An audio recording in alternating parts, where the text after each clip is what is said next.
রাহুলকে সুস্থ করে বাড়ি ফিরিয়ে নিয়ে গেল রাহি। নিজেদের ভুল বুঝতে পেরে রাহির কাছে ক্ষমা চাইলো পিসি ঠাম্মা রাহুলের মা। হ্যাঁ বন্ধুরা, এমনটাই দেখা যাবে। তাই সম্পূর্ণ জানতে ভিডিওটিতে লাইক দিয়ে চ্যানেলটি সাবস্ক্রাইব করে দেখতে থাকুন। গল্পের শুরুতে দেখা যাবে রাহি ঝড় বৃষ্টির রাতে কি করে যাবে। তখনই একটা অটো দেখতে পায় আর বলে, দাদা আপনি যাবেন? তখনই অটোওয়ালা মাতাল দেখেই অটোওয়ালার বউ বলে, দিদি আপনি বুঝতে পারছেন না, ও মাতাল অবস্থায় আছে, ও যেতে পারবে না। তখনই লোকটা ওর বউকে মারতে থাকে। এই দেখে রাহি লোকটাকে চড় মারে আর নিচে পড়ে যায় লোকটা। তখনই রাহি লোকটার বউয়ের হাতে নিজের গলার হারটা খুলে দিয়েই তারপরে সে অটোটা নিয়ে সেখান থেকে বেরিয়ে পড়ে। অন্যদিকে দেখা যাবে রাজীব বাবু সবাইকে ফোন করে খবর নেওয়ার চেষ্টা করতে থাকে যে রাহুল কোথায় আছে। ওইদিকে পিসি ঠাম্মা সবাই খুব আতঙ্কে আছে, সবাই খুব কষ্ট পাচ্ছে। ওইদিকে রাহুলের মা বারবার করে কান্নায় ভেঙে পড়ছে, কাঁদতে থাকে আর বলে, আমার ছেলেটাকে কি আমি আর কোনোদিন দেখতে পাবো না? আমার রাহুল, আমার রাহুল কোথায়? আমি যে এই শোক সহ্য করতে পারবো না। আমার ছেলেটা কোথায়? আমার ছেলেটাকে ফিরিয়ে এনে দাও, যে করি হোক আমার ছেলেটাকে তুমি ফিরিয়ে এনে দাও। তখন পিসি ঠাম্মা বলে, বৌমা তুমি এরকম করো না। আসলে ওই যে বউটা এইভাবে বাড়ি থেকে বেরিয়ে গেল, সেই জন্যই তো এত অঘটন ঘটলো আর কি। তারপরে দেখা যাবে এই কথা শুনে রাজীব বাবু রেগে যায় আর বলে, পিসি ঠাম্মা কেন আপনি এসব কথাগুলো তুলছেন বলুন তো? তারপর দেখা যাবে দাদুর কথা বলে সবাই। তখন পিসি ঠাম্মা বলে, বুলুর আর কি দোষ, ওরও তো কষ্ট হচ্ছে, নাতিটার এই অবস্থা। নিজেই নিজেকে দোষারোপ করছে যে ওর জন্যই হয়তোবা নাতির এই অবস্থা। তখন রাজীব বাবু বলে, না না, আমিও রাজীব বাবু, আমি এইভাবে কিছুতেই চুপ করে থাকতে পারি না। আমার ক্ষমতাকে আমাকে কাজে লাগাতেই হবে। আমি এখন যাব আমার ছেলেকে যে করি হোক খুঁজে বের করব। অন্যদিকে দেখা যাবে রাহুল হসপিটালে অজ্ঞান অবস্থায় পড়ে আছে। তখন ডাক্তার দেখলেই যে মহিলার মেয়েকে রাহুল বাঁচাতে গিয়ে এই অবস্থা, সেই মহিলা বলে, ডাক্তার বাবু আপনি এই ছেলেটাকে বাঁচান, ও যে আমার কাছে ভগবানের মতো, ওর জন্য আমার মেয়েটা আজকে বেঁচে গেছে গুন্ডাদের হাত থেকে। তখন ডক্টর বলে, আপনি চিন্তা করবেন না, আপনারও তো মাথা কেটে রক্ত পড়ছে, আপনারও চিকিৎসার দরকার আছে, ওনার চিকিৎসা আমরা করছি। নার্সকে ডেকে ফার্স্ট এড করতে বলে ওনাকে। ওইদিকে দেখা যাবে রাহি অটো চলে আসছিল, হঠাৎ করে অটোটা বন্ধ হয়ে গেলে রাহি বলে, কি ব্যাপার, অটোটা বন্ধ হয়ে গেল কেন? তখন রাহি বেরিয়ে কান্না করতে থাকে আর বলে, ঠাকুর কেন তুমি এত বিপদ দিলে, কেন তুমি ওর কাছে পৌঁছতে এত বাধা দিচ্ছ? তখনই রাহি একটা সাইকেল দেখতে পায় আর সাইকেল নিয়ে সেখান থেকে বেরিয়ে পড়ে। অন্যদিকে টিভিতে নিউজ দেখতে থাকে রাহির মা বাবা তিতলি সহ সবাই। তখন সেই নিউজে দেখাতে থাকে যে একটা বাসে ছিনতাইকারীর কবলে পড়েছিল। তখনই সেখানে একজন ছেলে ছিনতাইকারীর সঙ্গে ফাইট ফাইট করতে গিয়ে গাড়ি উল্টে যায়। সেখানে অনেক মানুষ আহত নিহত হয়েছে। এখানে একজন খুব ভালো প্লেয়ারও ছিল। তখনই দেখা যাবে তিতলি, তারপরে রাহির মা বাবা সবাই আতঙ্কে পড়ে যায়। তখন রাহির মা বলে, এটা কি হলো মন্দিরা, আমার মেয়েটা সবেমাত্র বিয়ে হলো, এই বয়সে কি আমার মেয়েটার কপাল পড়লো? ওইদিকে তিতলি মনে মনে ভাবে, ভাগ্যিস আমার রাহুলের সঙ্গে বিয়ে হয়নি, রাহুলের দফা রফা হয়েছে, না হলে তো আমাকেই ও পিসিঠাম্মার মতো বিধবা হয়ে থাকতে হতো। দিদি ভাই তুই তো গেলি। ওইদিকে দেখা যাবে কাকাই বলে, রাহিকে ফোন কর না, রাহিকে ফোন করে জানা সবটা। তারপরে চার্লি বলে, দিদি ভাইয়ের ফোনটা তো পাচ্ছি না। তখন রাহির বাবা বলে, আমি ফোন করছি। ওইদিকে রাহি সেই স্বাস্থ্য কেন্দ্রে পৌঁছে যায়। তখনই দেখে যে পুলিশ সবকিছু ঘেরাও দিয়ে রেখেছে, একদম রাস্তা বন্ধ করে রেখেছে। তখন রাহি বলে, কি করে ঢুকবো আমি? তখন রাহি ঢুকতে চাইলেই পুলিশ অফিসার বলে, দেখুন ম্যাডাম, দেখছেন তো যে আমরা রাস্তা বন্ধ করে রেখেছি, এখন ঢোকা যাবে না। তখন রাহি বলে, প্লিজ অফিসার আমাকে যেতে দিন, আমার স্বামী ভিতরে আছে। তখন অফিসার বলে, ওপর মহল থেকে বারণ আছে ম্যাডাম, আমরা আপনাকে ঢুকতে দিতে পারবো না, আপনি একটু অপেক্ষা করুন। তখন রাহি বলে, অফিসার আপনি বোঝার চেষ্টা করুন, আমাকে যেতেই হবে আমার স্বামীর কাছে। এই বলে রাহি দৌড়ে পালাতে গেলেই তখনই অফিসার রাহিকে ধরে ফেলে। তখন রাহি বলে, আপনি বুঝতে পারছেন না আমার স্বামীর অবস্থা খারাপ, আমাকে যেতে হবে। তখন অফিসার বলে, দেখুন ম্যাডাম, আমরা বুঝতে পারছি কিন্তু আমাদেরও তো বারণ আছে। তখন রাহি বলে, আচ্ছা এখন যদি আমার স্বামীর কিছু হয়ে যায় তখন সেটার দায়ভার কে নেবে? আপনাদের উপরের কর্মকর্তা না আপনারা? বলুন তো, আমাকে আপনারা কেউ আটকাতে পারবেন না, বুঝতে পেরেছেন? এই বলে রাহি ভিতরে চলে যায়। গিয়ে হসপিটালের ভিতরে পাগলের মতো খুঁজতে থাকে, কিন্তু রাহি কোথাও রাহুলকে দেখতে পায় না। তখন রাহি কান্নায় ভেঙে পড়ে আর বলে, রাহুল তুমি কোথায়, তোমাকে আমি কোথায় খুঁজবো? ওইদিকে রাজীব বাবু হার্ষ আর নিমুকে নিয়ে সেই স্বাস্থ্য কেন্দ্রের বাইরে আসে। তখন অফিসাররা আটকে দেয় আর বলে, দেখুন আপনি ঢুকতে পারবেন না। তখন রাজীব বাবু বলে, দেখুন অফিসার আপনি বুঝতে পারছেন না, আমার ছেলে এখানে আছে, ও অ্যাক্সিডেন্ট করেছে, আমার ছেলেকে আমার দেখতেই হবে, তখন অফিসার বলে, যাই হোক না কেন এই বাসে ছিনতাইকারী উঠেছিল, তাই এখানে অনেক তদন্তের ব্যাপার আছে। তখন রাজীব বাবু বলে, আমি রাজীব বাবু, আপনি প্লিজ আমাকে যেতে দিন আমার ছেলের কাছে। আমার ছেলের অবস্থা ভালো নয়, আপনি বোঝার চেষ্টা করুন, আমার ছেলেকে আমরা খুঁজছি। তখন অফিসার বলে, সবই বুঝতে পারছি, কিন্তু আপনারা বাড়ি যান, আমরা দেখছি, আপনারা চিন্তা করবেন না, সবকিছু ঠিক হয়ে যাবে।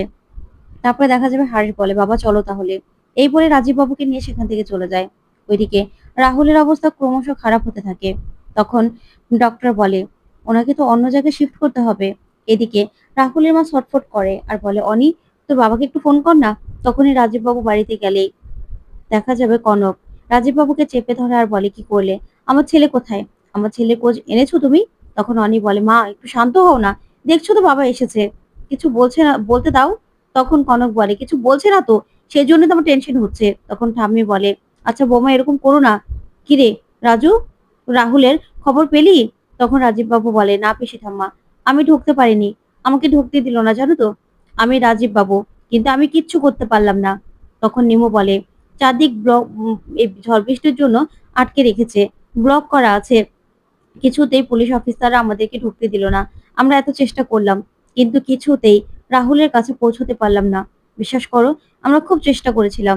তখন রাজীব বাবু বলে, আজকে আমার এত অসহায় লাগছে না, সব সময় বলতাম যে আমি রাজীব রায় চৌধুরী, আমি সব পারি, কিন্তু আমি এখন বুঝতে পারছি আমি কতটা অসহায়। আমি কিচ্ছু পারি না, কিচ্ছু না, আমার পক্ষে কিচ্ছু পারা সম্ভব নয়। তখন তো পিসি ঠাম্মা কাঁদতে থাকে আর বলে, আমার নাতির কিচ্ছু যেন না হয়। তখনই কনকও কাঁদতে থাকে আর বলে, ঠাকুর তুমি আমার ছেলেটাকে বাঁচিয়ে দাও, আমার ছেলেটাকে বাঁচিয়ে দাও। তখন রাজীব বাবু বলে, দেখো আমাদের পাপ হয়েছে, আমাদের ঘরের লক্ষ্মীকে আমরা তাড়িয়ে দিয়েছি, সেই জন্য আমাদের তো অনিষ্ট হবেই। আমরা মেয়েটাকে ভুল বুঝেছি, সবাই মিলে মেয়েটাকে কষ্ট দিয়েছি, কতটা কষ্ট নিয়ে মেয়েটা বাড়ি থেকে চলে গেছে বলো তো। তখনই পিসি ঠাম্মা বলে, আচ্ছা রাজু, তুই বারবার ওই মেয়েটাকে সবকিছুতে কেন জড়াস? তখন রাজীব বাবু বলে, জড়াতে হয় পিসি ঠাম্মা, কারণ রাহিমা আসার পর থেকেই আমার সবকিছু ভালো হয়েছে, কিন্তু সেই মেয়েটাকে আমরা তাড়িয়ে দিয়েছি, কতটা কষ্ট দিয়েছি বুঝতে পারছো, কতটা অপমান করেছি। ওইদিকে রাহি সবার কাছে খুঁজতে থাকে যে রাহুলকে কেউ দেখেছে কিনা, রাহুল কোথায় আছে, কিন্তু কেউ কিচ্ছু বলতে পারে না। তখন রাহি ছটফট করে আর পায়ে ব্যথা পায়। ঠিক তখনই রাহির বাবা রাহিকে ফোন করে। তখন রাহি ফোনটা রিসিভ করে সব কথা ওর বাবাকে বলে। ওইদিকে রাজীব বাবু বলে, আমরা অন্যায় করিনি কনক, বলো, আমরা তো পাপ করেছি, আমাদের ঘরের লক্ষ্মীকে আমরা তাড়িয়ে দিয়েছি, আমি বারবার বলেছিলাম এ রাহিমা আমার ঘরের লক্ষ্মী, কিন্তু কেউ কি তোমরা মানতে চেয়েছো? চাওনি তো। মেয়েটার কি দোষ ছিল বলো তো? মেয়েটা তো আমাকে, আমাদের সবাইকে ভালোবেসেছিল, আমাদের সবার কথা মেয়েটা ভাবতো, কিন্তু আমরা কি মেয়েটার কথা ভেবেছিলাম? ভাবিনি তো। দেখো না আজকে আমরা কতটা অসহায়, আমার ছেলের কাছে পর্যন্ত যেতে পারছি না। তখনই রাহির বাবা সেখানে চলে আসে আর এসে বলে, রাজীব বাবু আপনি চিন্তা করবেন না, আপনারা যেতে পারেননি তো কি হয়েছে, যার রাহুলের কাছে যাওয়া দরকার সে কিন্তু ঠিক পৌঁছে গেছে, তাকে কেউ আটকাতে পারেনি, ঝড় বৃষ্টি কেউ আটকাতে পারেনি। তখন এই কথা শুনে সবাই চমকে যায়। তখন পিসি ঠাম্মা বলে, কার কথা বলছো, কে পৌঁছে গেছে রাহুলের কাছে? তখনই দেখা যাবে রাহির বাবা বলে, আবার কে? আমার রাহিমা, আমার রাহিমা ঠিক রাহুলের কাছে পৌঁছে গেছে, ও ঠিক ওর স্বামীর কাছে পৌঁছে গেছে, আপনাদের চিন্তার কোনো কারণ নেই, আমার রাহিমা ঠিক রাহুল বাবাকে সুস্থ করে বাড়ি ফিরিয়ে আনবে। তখন তো এই কথা শুনে কনক নিজের ভুল বুঝতে পারে। তখন দেখা যাবে রাহির বাবা বলে, হ্যাঁ রাজীব বাবু, আমরা নিজেরাও জানি না যে রাহিমা এরকম ভাবে কি করে পৌঁছে গেল, কিন্তু রাহিমা সেখানে আছে, রাহুলের কাছে আছে, তাই আপনারা চিন্তা করবেন না, আপনারা কেউ যেতে পারেননি তো কি হয়েছে, আমার রাহিমা ঠিক নিজের কর্তব্য পালন করেছে, এই ঝড় বৃষ্টি সব কিছুকে উপেক্ষা করে রাহুলের কাছে ঠিক পৌঁছে গেছে। তখনই দেখা যাবে রাহির বাবা বলে, সরি রাজীব বাবু, আপনাকে আমি এরকম ভাবে কথাটা বললাম। তখন রাজীব বাবু বলে, না না, আপনি তো সত্যি কথাটাই বলেছেন, রাহিমার সেখানে পৌঁছে গেছে, আমরা তো নিশ্চিন্ত হয়েছি, যার যেখানে যাওয়ার কথা সে সেখানে গেছে, কিন্তু আমরা যেখানে ঢুকতে পারলাম না সেখানে রাহিমা কি করে পৌঁছলো? তখন হাঁস বলে, হ্যাঁ তাই তো, আমরা যেখানে যেতে পারলাম না সেখানে বৌদি কি করে ঢুকলো? তখনই রাহির বাবা বলে, সেটা আমি জানি না, আমার মেয়ে কি করে ঢুকলো, কিন্তু ও সেখানে পৌঁছে গেছে। তখন রাজীব বাবু বলে, আমরা অনেক কিছুই জানি না, তবে শিখেছো সবকিছু ঘটে যায়, আমি বলেছি তো এ রাহিমা আমাদের বাড়ির লক্ষ্মী, কিন্তু কেউ কি সেটা বুঝতে পেরেছে?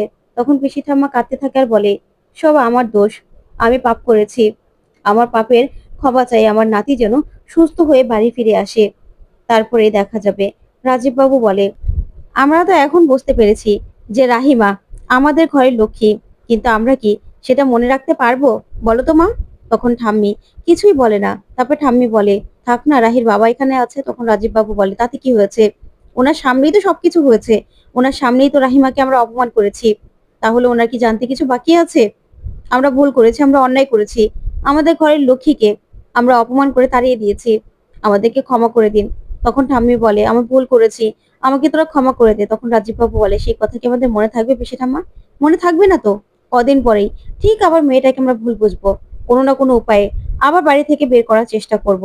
এই বলে রাজীব বাবু কান্নায় ভেঙে পড়ে। ওইদিকে রাহুলের কাছে যায়।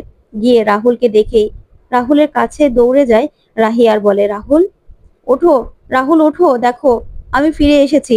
আমি তোমাকে ছেড়ে কোথাও যাইনি রাহুল, আমি তোমার কাছে ফিরে এসেছি। ওঠো রাহুল, এখনো যে তোমাকে অনেক কথা আমার বলা বাকি আছে। তোমাকে যে উঠতেই হবে, আমার কথাগুলো শুনতে হবে রাহুল।